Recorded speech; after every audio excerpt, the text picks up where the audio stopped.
Hello, and I know I haven't posted in a while, tough shit. Anyways, we have got 15 minutes starting right now. Anyways, we are going to be doing something different instead of class. We're going to do kiribaku. Kiribaku is from My Hero Academia, Kirishima X Bakugo. Anyways, we already established that. Sorry, I'm talking so fast. I just want to get to the story. It is called Hush. I'll read you the description right now.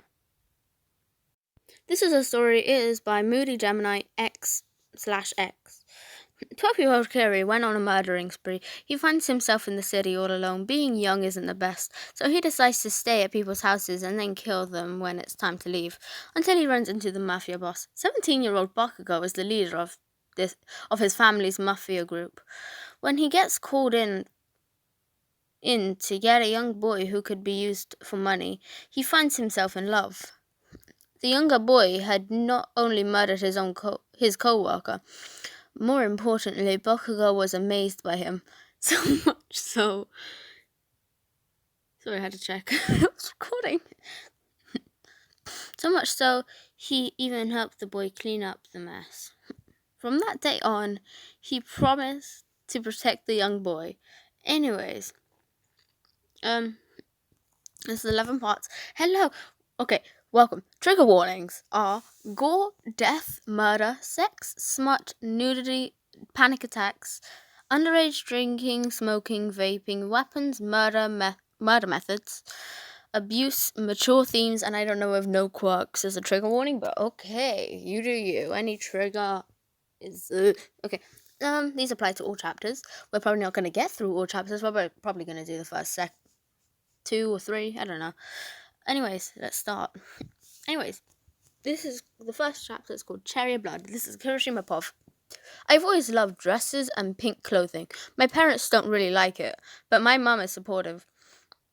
Maybe she doesn't care since we live in the middle of nowhere. It's not like they went to work. Wait, what? It's not like they went to work. Middle of nowhere. I don't get that. Anyways, my dad hunted and farmed. Well, my mum's... I'm gonna assume that's supposed to be while. My mum stayed home and homeschooled me or did chores. But none of that mattered, no matter how many I can't speak today. No matter how many times my parents fight, nothing changes. I'm still trying to figure out this math problem. But I thought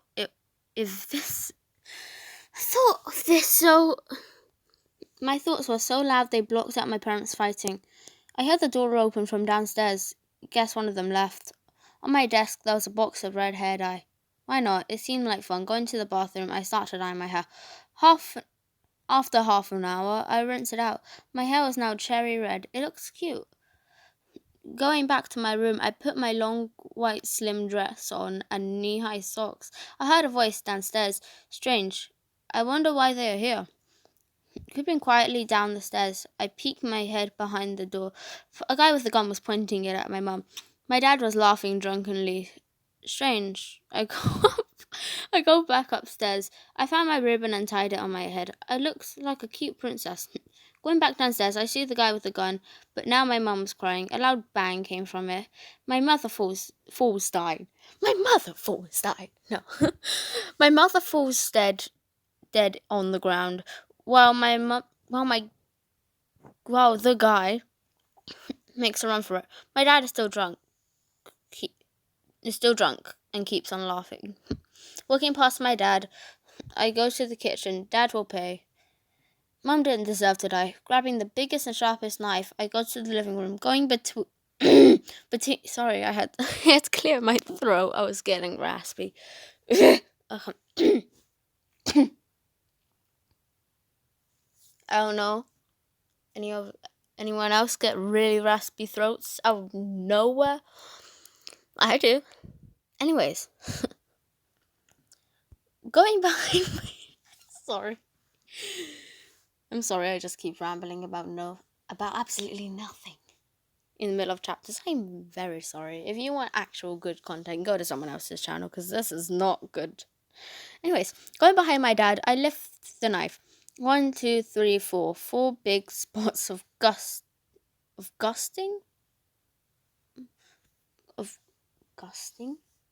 Flooding. I'm just going to say flooding. I give up. Flooding blood. His body fell to the ground. To stop the loud screaming, I cut his throat in half. His blood was cherry-colored. Going back upstairs, I grab a bag, putting some of my outfits in it. I raid my house for money. When I finish, I find Ziploc bags and place a few knives into them. Sliding on my shoes, I put a bag over my shoulder and make my way towards the empty fields. There wasn't any cars on the dirt road. Soon I found an abandoned cabin. Most of the windows were broken, but there was a bed and what seemed to be a pump for water. I chose to shower and then head to bed. I pumped some water into the bucket, taking off my shoes, socks, and silk dress. I use a cloth I packed and wet it, rubbing my body off. I make sure no blood is left. Dunking my outfit into the bucket, I pull it out and hang it out to dry. I'm sorry. Anything with grammar mistakes, my brain, not my body doesn't read, it's my brain, it's my eyeballs. It's like, oh, grammar mistake. Notice that, keep your eye on that whilst you're reading, and it gets really annoying. Pull it out and hang it to dry. I decided to sleep naked in my bed. Hopefully I would make some progress on making it closer to the town of sorts. Oh wait, no, short video will play. Fuck off, I don't need ads. Anyways, that was a rubbish. Sorry. Anyways, it was a bingo ad. Anyways, Kirishima Pop again. Soon the light of the city came into my view. Perfect. Rushing towards the city, I find myself in the dark. One place stood out. A shop with red lights. Oh, this is called cherry lights. Oh shit, what happened? Okay. Possibly a bar, or maybe a club. Maybe I can find a way in. Get someone to take me home. Looking towards the bar, someone grabbed my hand. Turning around to see a young man with silver hair. Hey, what is a little boy like you doing here? He asked. I smiled at him. Earn his trust.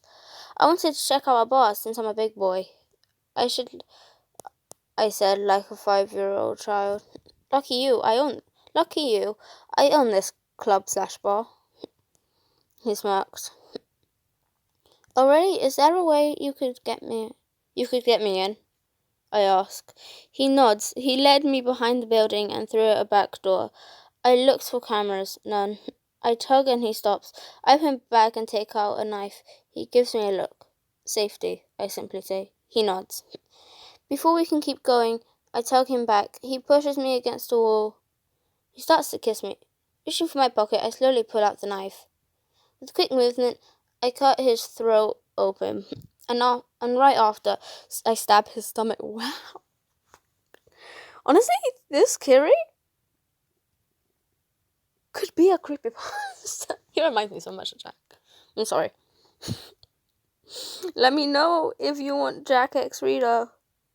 And I will oblige, and I will give to 3 people who watch my videos. Actually, my first video got 100 views, which I am very much impressed. Anyways, we are like 9 minutes in. We gotta hurry up.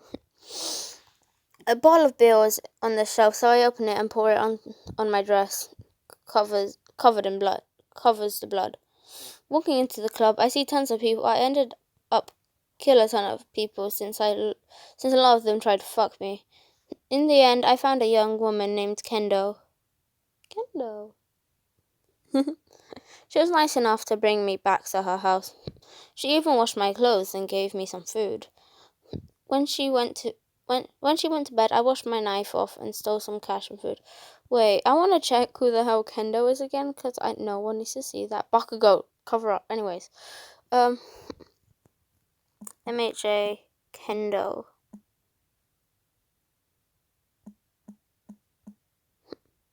Kendo?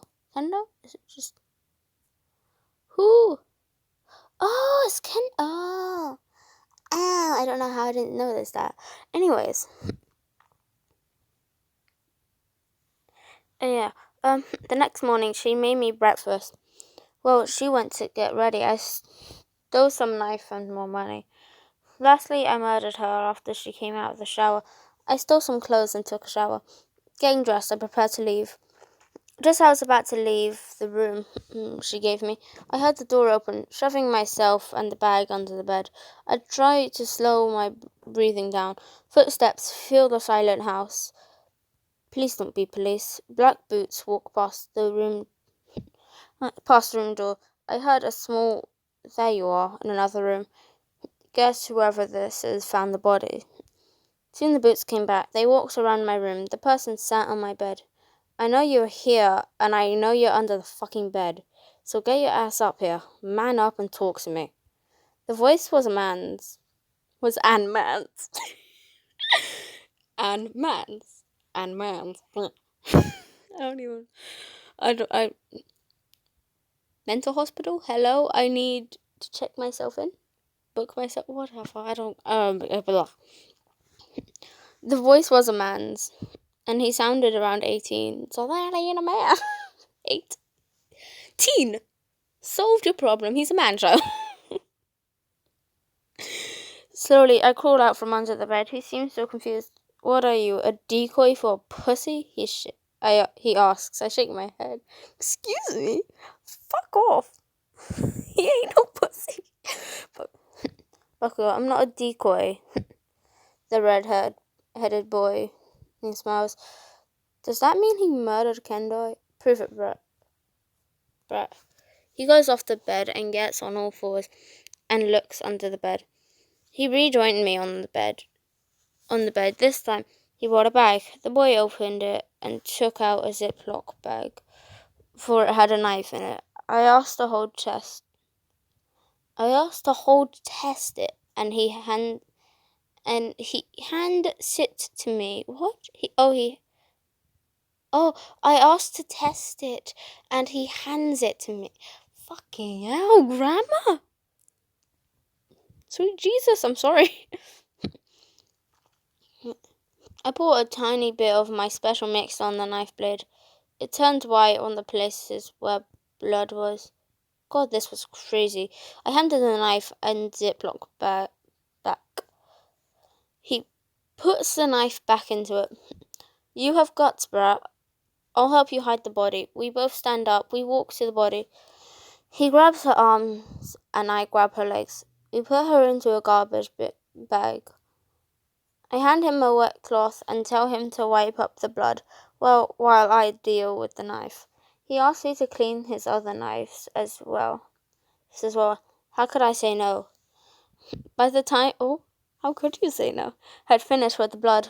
The end of his dress was covered in blood and his knee-high socks had scattered spots of blood. Why did he look so cute with blood on him? Sweet Jesus, we have 2 minutes. Okay, yeah, well, let's just finish this chapter. Kid, where are your parents? I asked. He looks up at me. He had a natural face, but his eyes looked sad. One of my dad's friends murdered my mum, so I murdered him. He simply says, so he had nowhere to go. Join my mafia group. I could teach you a few things, but I have a feeling you would teach me things. Helping him up, he agrees. We head out to my car. We head out to my car. To my car. I hand him my coat so the blood on his dress wouldn't be as noticeable. It was going to be hard having a 12-year-old around. How do you know he's a 12-year-old? You haven't seen him. I mean, no, he hasn't told you his age. Unless that happened off. I don't give a fuck, honestly. But I can protect him. As we drive towards my house, he plays with his fingers. God, he was cute. Bucko has a crush. Ooh. That's what it says at the bottom. You can't blame me, okay? Anyways, that was it for this video. Check out my Instagram and I don't even know. Goodbye. Adios. I guess. My TikTok, not gonna say it. Adios.